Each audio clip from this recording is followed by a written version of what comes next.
চাঁদপুরের এক সংসদ সদস্যের ছেলে শরিয়া আইনকে অস্বীকার করছে, শরিয়া আইনকে ফালতু আইন বলছে, রাসূলুল্লাহর আরশচুম্বী সম্মান মর্যাদার খেলাফ বক্তব্য দিয়েছে। মুরতাদ হিসেবে আমরা তার শাস্তি চাই রাষ্ট্রের কাছে। যদি রাষ্ট্র শাস্তি দিতে ব্যর্থ হয়, জনগণ আইন হাতে তুলে নিতে বাধ্য হবে। তার বাপ মুমিনুল হককে বলবো তাকে ধরে জুতা পিটা করে তওবা করান। এটার দায় আপনার উপরও আসে, সরকারের উপরও আসে। সে ইসলাম মানবে না, ওটা তার ব্যক্তিগত বিষয়, কিন্তু ইসলাম বিরোধী তার কোনো সুযোগ নাই। শরিয়া আইনকে মানেন।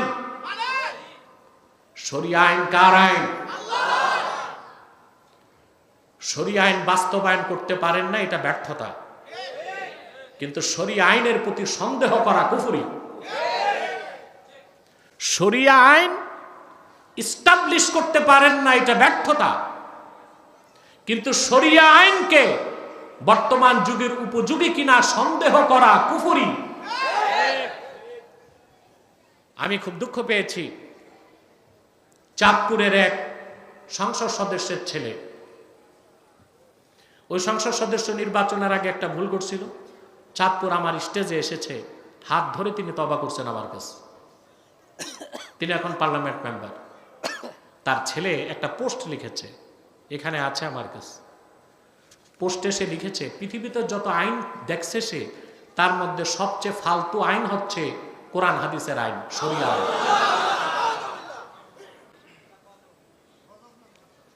তারপরে সে চরম ধৃষ্টতা করেছে রাসূলুল্লাহর শানে। শরিয়া আইনকে অস্বীকার করছে, শরিয়া আইনকে ফালতু আইন বলছে। রাসূলুল্লাহর আরশচুম্বী সম্মান মর্যাদার খেলাফ বক্তব্য দিয়েছে। আল্লাহর পবিত্র সত্তার কসম, ওই কুলাঙ্গার শয়তানটার কুফর হয়েছে, সে কাফের। মুরতাদ হিসেবে আমরা তার শাস্তি চাই রাষ্ট্রের কাছে। যদি রাষ্ট্র শাস্তি দিতে ব্যর্থ হয়, জনগণ আইন হাতে তুলে নিতে বাধ্য হবে।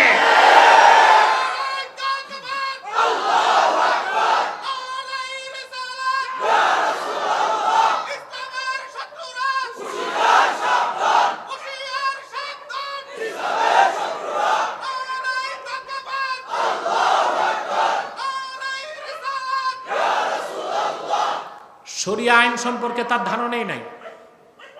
সে বলে শরিয়া আইনের উপর কোন কিতাব আছে নাকি?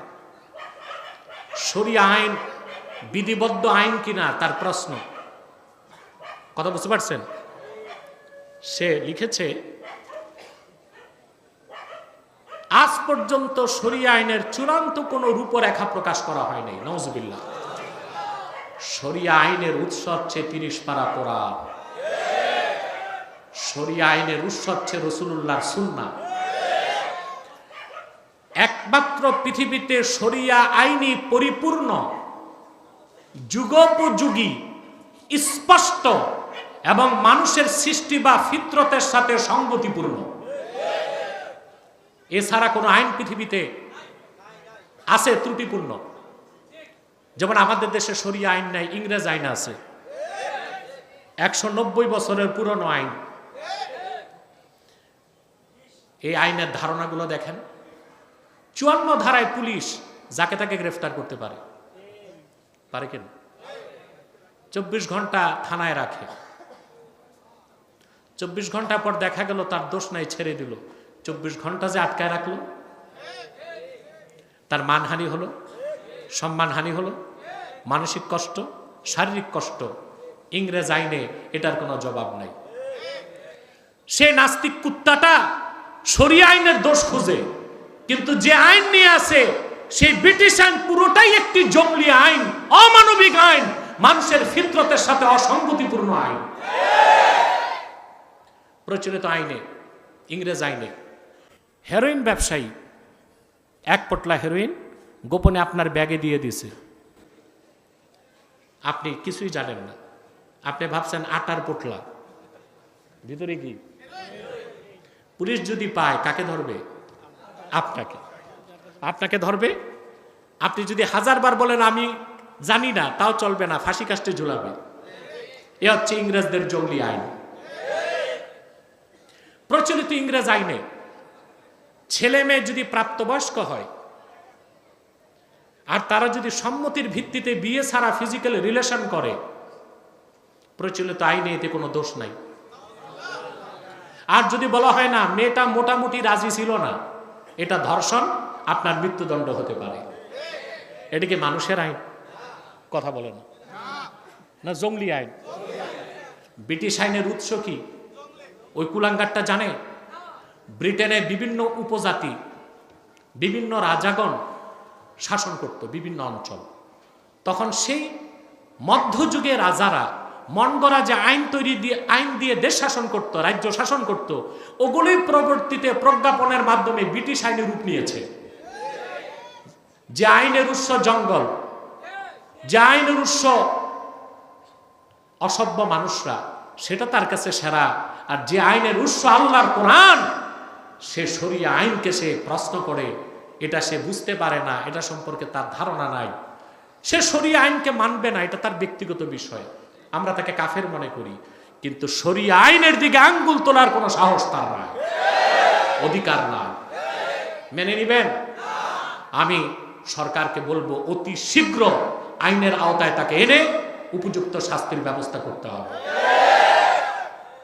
শরিয়া আইন হচ্ছে পরিপূর্ণ আইন। ওর তো ধারণা নাই, পড়াশোনা নাই, তো কুয়ার ব্যান, ও ইসলাম বুঝবে? আরে ভাই, চামচিকা দেখছেন? চামচিকা রাতে বের হয়, দিনে কেন? চামচিকাকে জিজ্ঞেস করার পর সে বলে আমার সূর্যের সাথে দুশ্মনী আছে। চামচিকার শত্রুতা কার সাথে? না সূর্যের আলো সহ্য হয় না।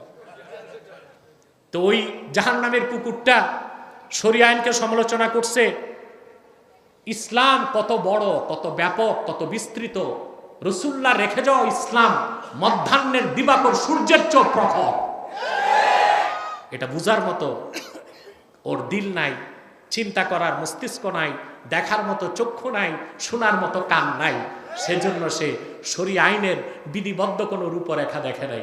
শরিয়া আইনের উপর ১৫০০ বছর আগ থেকে আজ তক যত কিতাব লেখা হয়েছে, শত শত খণ্ড, ফতোয়া আলমগীরি, ফাতাওয়া কাজী খান, ফাতাওয়া বাজ্জাজিয়া, দুররুল মুখতার, রাদ্দুল মুখতার, শত শত ফিকহ শাস্ত্র লেখা হয়েছে। ইসলামী আইনের ব্যাখ্যা সেখানে আছে। সুবহানাল্লাহ বলে। ইসলামী আইন দিয়া প্রায় ১৩০০ বছর মুসলমানেরা বিশ্ব শাসন করেছে।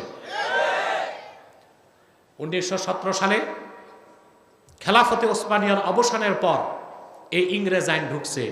এই ইংরেজ আইন আর গণতন্ত্র যখন ঢুকলো, শুধু মুসলিম বিশ্ব নয়, সারা পৃথিবীর মুসলমান শুধু দেখলো অবিচার, সন্ত্রাস, রাহাজানি, খুন খারাপি, চুরি চামারি, লুণ্ঠন, দস্যুবৃত্তি, ডাকাতি।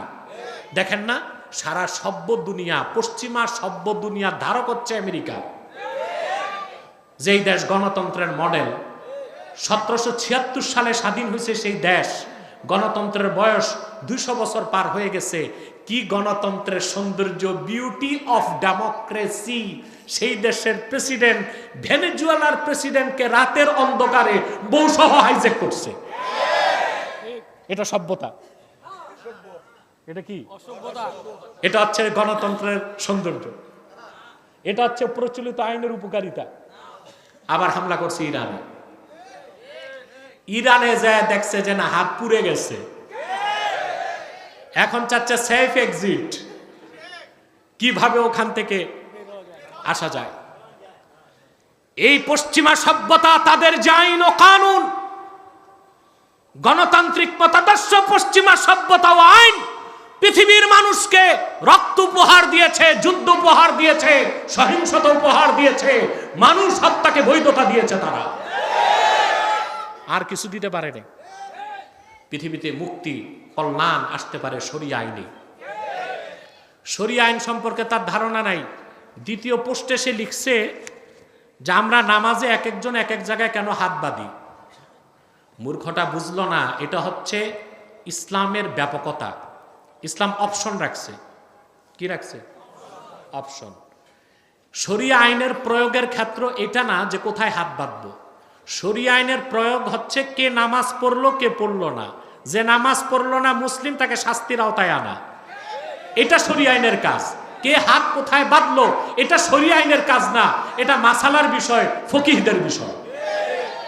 এটাই তো বুঝলো না, এটা বুঝলো না তো। কিন্তু সমালোচনা করে শরিয়া আইন নিয়ে। আল্লাহ তাকে হেদায়েত দেখ।